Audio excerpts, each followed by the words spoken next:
texto em que o autor apresenta e defende suas ideias e opiniões, a partir da interpretação de fatos e dados. Por que o Fluminense é favorito contra o Flamengo na final do Carioca? Receba os novos posts desta coluna no seu e-mail. O Flamengo tem um elenco mais caro e com mais talentos individuais do que o Fluminense.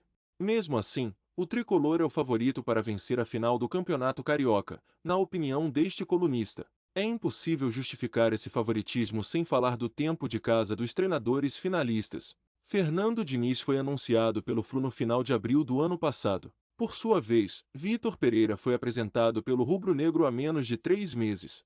Nesse cenário, é natural que o treinador brasileiro tenha um time mais na mão do que o português. Mas seria de se esperar uma evolução maior do trabalho de VP, apesar de ele estar em fase inicial. Com os jogadores que tem, o português poderia chegar com um time mais forte na final.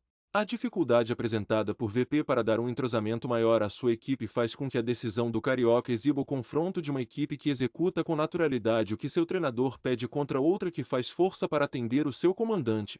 Diniz sabe como tirar o melhor de seus jogadores, enquanto o VP ainda está conhecendo os caras.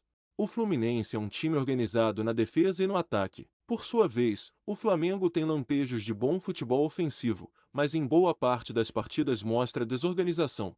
A desordem acontece principalmente na defesa e no meio-campo. A força coletiva é o ponto alto do time de Diniz, enquanto o rubro-negro depende mais da individualidade de seus atletas. A última partida das duas equipes pelas semifinais escancarou a diferença dos estágios em que elas se encontram. O Fluminense foi organizado e intenso no 7-0 sobre o Volta Redonda no sábado, 18. Um dia depois, o Flamengo oscilou contra o Vasco e esbanjou desorganização no segundo tempo, mas melhorou com a força individual de Matheus França.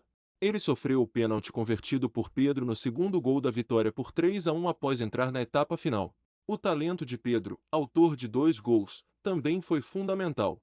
É óbvio que essas diferenças entre os dois rivais não significam que tudo dá certo no Flu e que nada funciona no Fla. A derrota do Fluminense por 2-1 para o Volta Redonda no jogo de ida das semifinais confirmam que a equipe de Diniz também tem suas imperfeições.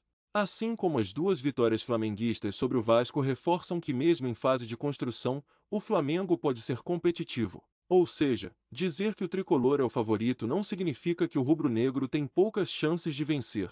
Duvidar da força do Flamengo numa decisão seria ingenuidade. Vai dar jogo.